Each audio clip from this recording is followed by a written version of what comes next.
Hello folks, and welcome to a Wise Game video, where in today's video, we're going to be covering WoW Classic Seasons of Mastery, with the new addition to the game that's called Soul of Iron.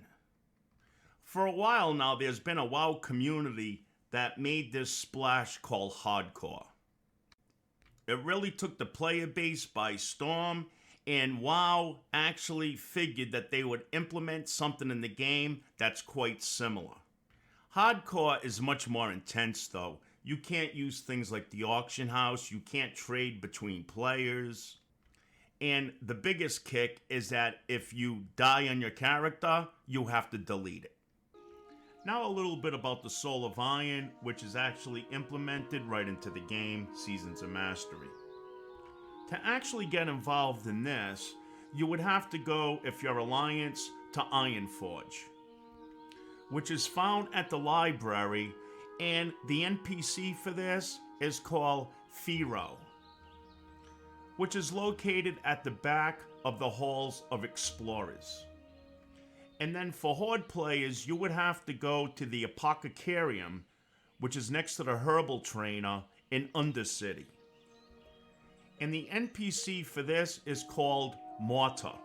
These NPCs are actual high elf watchers. Now you may have noticed right there that he just casted a spell on me. And this spell is called Tarnished Soul. The reason for this is because I died on this character before speaking to him. So there is no cheating when it comes to this system. They know if you've died. And I died on purpose for the sake of today's video. And because I clicked on the option of him applying this, that's the reason why I got Tarnished Soul put on me, which is a debuff of 1% to all of your stats.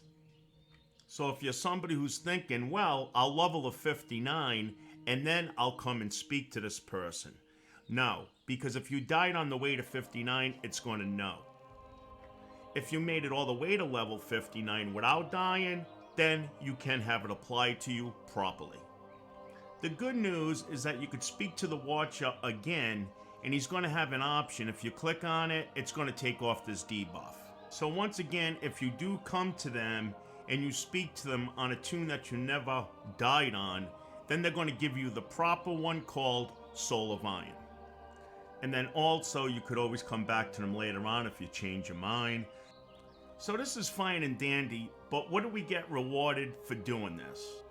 If you've never died on your character that has the buff Soul of Iron, you will also get in your spell book a new spell called Soul of Iron, which is basically a flex emote that turns you to stone.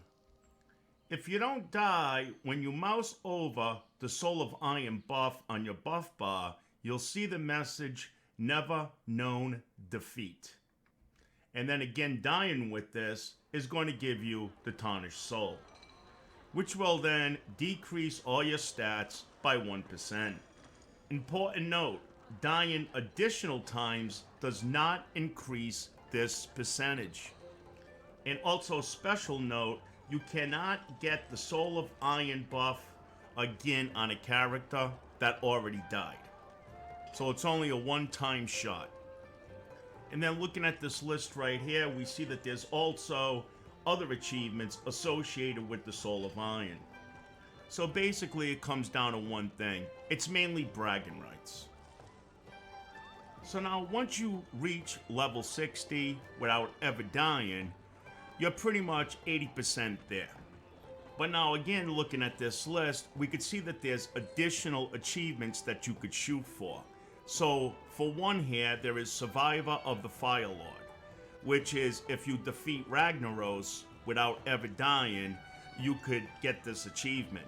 But again, there is no achievements in the classic games, so I'm not really sure what they mean by this. If somebody has more information on this, if you could put a comment down below, that'd be great. Now, we may be thinking to ourselves, okay, but Soul of Iron doesn't really seem like a challenge at all. I mean, hey, losing 1% of stats is really not the end of the world. But what a lot of players are doing is that they're combining this, they're getting the debuff within the game, and they're still going by the hardcore version. So many of players are doing the combination of both. They're still going by most of the rule sets set on the website for hardcore, and they're applying that also to the debuff. So pretty much you could customize it your way using Soul of Iron. And I will provide the link to the hardcore website down below in the description panel. So there you have it, folks. That's pretty much it when it comes to Soul of Iron for Seasons of Mastery. I hope this information helped, and we will catch you the next time. Thanks again for watching Wise Gamer. Have a good day.